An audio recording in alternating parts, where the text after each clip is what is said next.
Good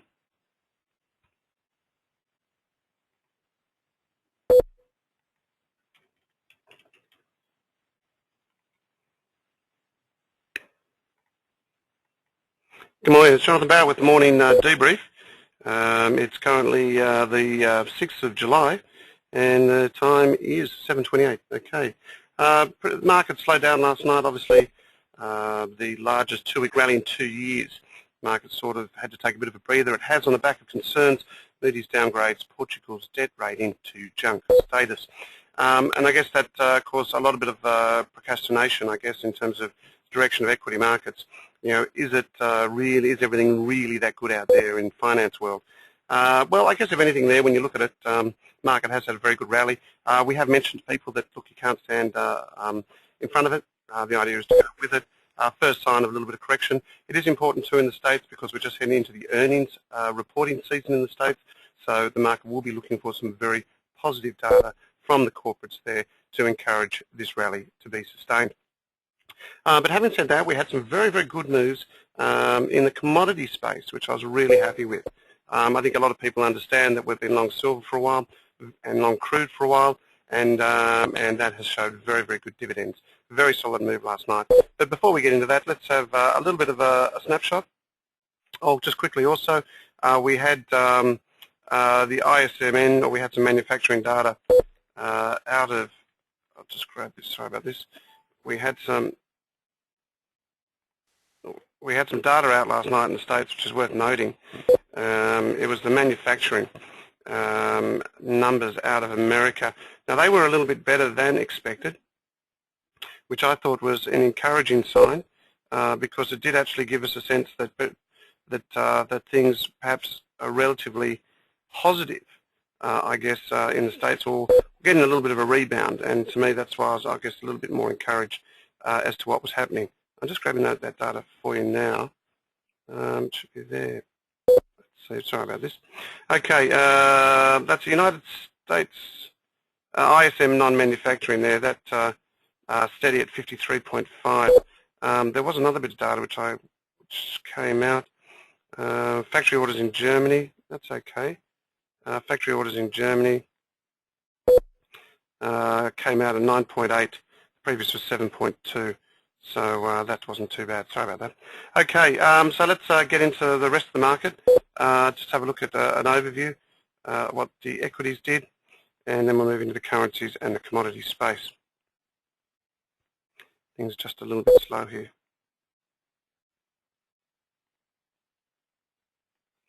Okay, here we go. The Dow Jones down 12,579. The S&P was down 1.7. Nasdaq was down 9. Over in Europe, you can see that we had that bit of correction. The top 50 was down 19. FTSE was down. It was up 6. CAC was down 24. The DAX was down 3. I guess pretty much in line with, I guess, the concerns that you have over Portugal. Now they are looking in Portugal, so you're aware, they are looking for the private sector to help fund them. But with Moody's stance on their debt, I think it does remain a bit of a concern. Anyway, let's see how it develops. In the local market, local futures market, there we are, the SPY was up 9, 4,599. So if anything there, just slightly positive. Okay, let's have a look at the currencies first. Dollar index, 74.91, a little bit of a lead here. And as you can see, a bit of good support there down that area. I think if you like to go long dollars, you can. At the moment, it sort of feels that that's the way to go. We've got this trend line, which obviously we've all been focusing on. Let's just try and move that trend line up a bit there. It's accurate, and as you can see that we have broken it. So broken that trend, but failed, but traded underneath it. So really we feel there's a bit of support there. Let's see what happens.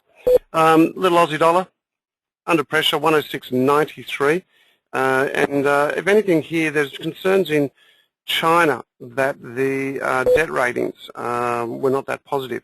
Once again, a ratings agency came out and said some concerns on some council debt. As a result of that, the Aussie did come under a little bit of pressure. Seems to be holding all right, but I think I would really want to see that break. 107.60.75 was the key for us. We've talked about in our tweets, and it's failing to stay above that area.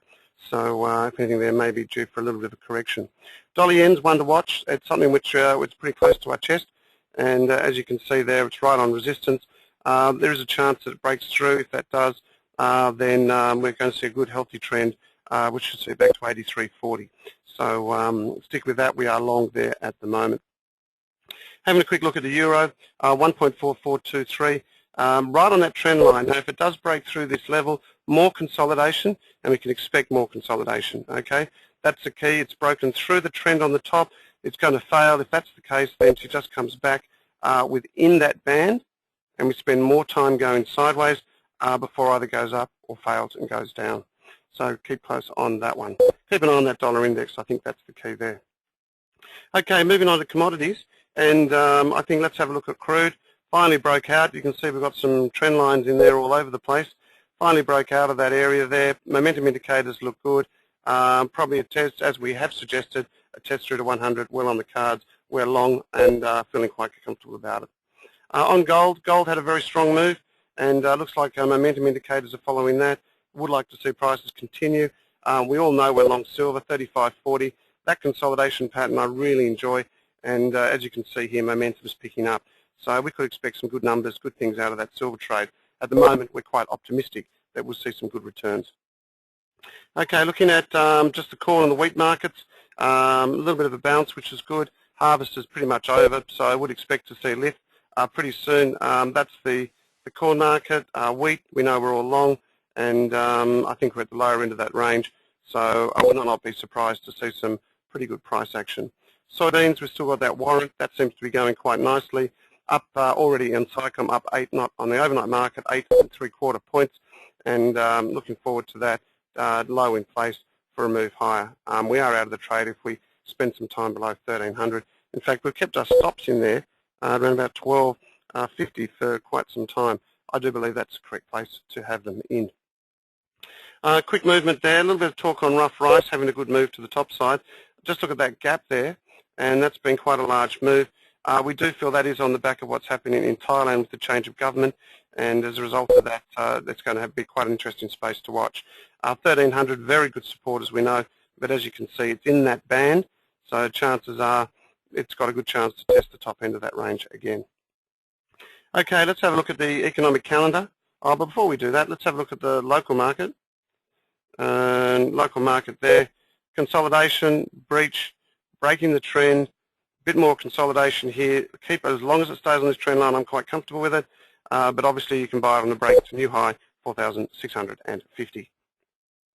Okay, on the economic calendar, remember this week the big numbers this week have to do with the unemployment rate and in America at the close of the week. But moving on, MBA mortgage applications, ISMM non-manufacturing composite tonight, which I think is quite good.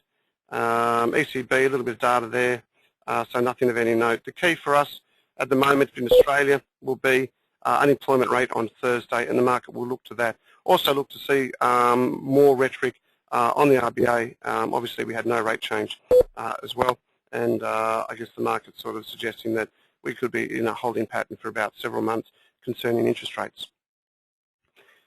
Well, that's about it from me this morning.